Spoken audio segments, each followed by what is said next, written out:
Okay, so isang magandang gabi mga pre. So meron tayong project dito na Mio Sporty. So ayan, share ko lang sa inyo, baka makatulong po sa inyong mga motor or sa inyong pagmemekaniko mga pre. Baka mahirapan din po kayo sa pag-troubleshoot, no? Kaya ang nangyari po dito sa motor na to is ayaw pong umandar, no? So kapag i-check natin dito sa i-check natin yung kanyang current niya, meron naman po. Okay? Sa kanyang spark plug po, meron naman po. So una ginawa ko nun is chinek ko po yung kanyang spark plug. May kuryente naman. So pumunta ako sa ibang system. So ang ginawa ko is lininisan ko yung kanyang karburador kasi napakadumi po yung kanyang karburador, no? Ayan, so lininisan ko lang po yan. So as you can see naman po, so sobrang dumi po niya.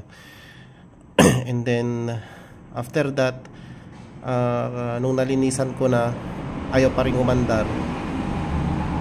So yan, nag-check po ako ng clearance ng valvula. Sa itong intake valve niya is nakatukod. Ayan po. Okay. At in-adjust ko na siya. So ayos na po yan. And then nung sinubukan ko ulit paandarin, ayaw pa rin pong umandar. So ayan, medyo napaisip na ako mga pre. At ang ginawa ko ulit is chinek ko ulit yung kanyang supply ng kanyang gasolina. So ang ginawa ko is chinek ko itong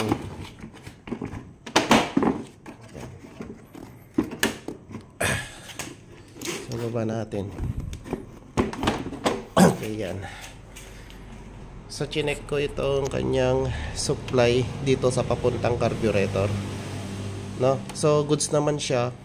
Kapag ini-start natin, nagbubuga ng or naglalabas ng gasolina na yung kanyang fuel supply. Okay, so ibig sabihin goods yung ating controller dito sa ating tangke. Okay, so ayan mga pre. So kaya medyo nahirapan po tayo dito. So ngayon, ang nakita kong sakit, at napakasimple lang po talaga yung kanyang sakit. So ito. Ayan. So ang kanyang sakit is yung spark plug mga pre. Okay, so baka maranasan nyo din po ito, yung ganito. Okay, nagpalit po ako ng spark plug. Ayan. So tingnan natin, i-check natin kung may kuryente po sila. Okay, so i-try natin itong lumang spark plug. Ayan, so check natin. Ayan, so susi natin. Ayan, and then tingnan natin yung spark plug mga pre. Ayan o. Okay, so yan po yung kanyang lumang spark plug. So ibig sabihin may kuryente po siya.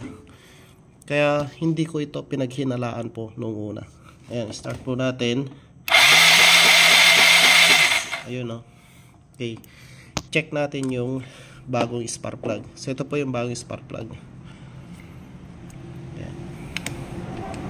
So baka mangyari po sa inyo ito. At mahirapan din po tayo sa pag-troubleshoot. Ayan. Ayan o. So parehas lang po sila.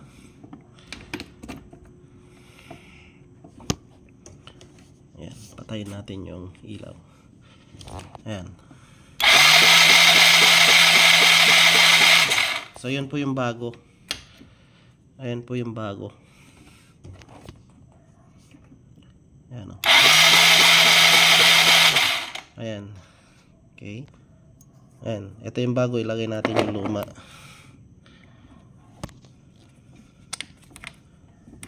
Ayan, walang ilaw.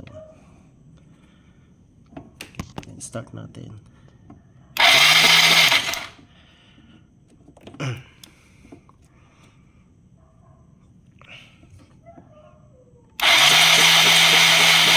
Ayan o, may kuryente po siya mga pre.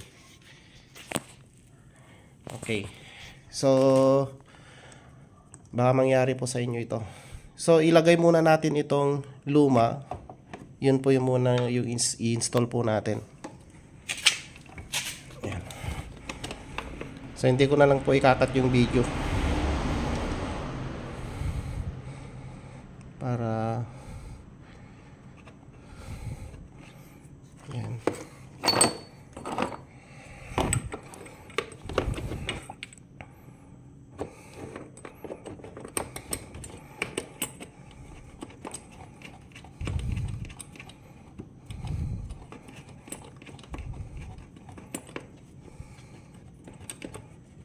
Yun. Pitan natin ng konti. Yan. Then lagay natin. Okay, try natin i-start.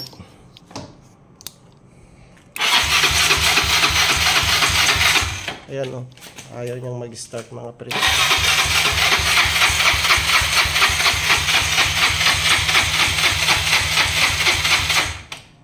Okay, so ayaw niya pong mag-start. So ilagay po natin yung bago.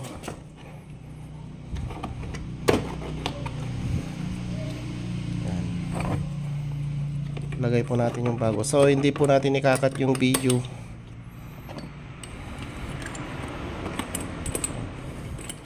Parehas po yan mga pre na may kuryente po.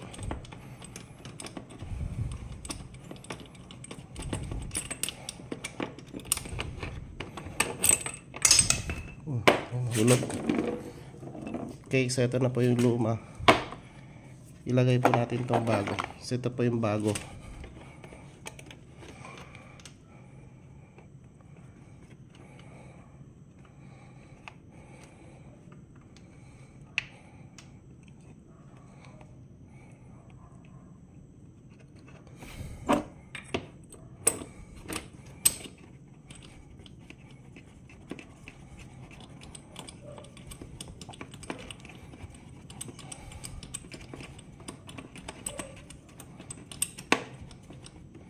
Yan, higpitan natin. Yan. Then ilagay natin. Okay, so walang cut yung video mga pre. Okay, start natin. Oh, di ba?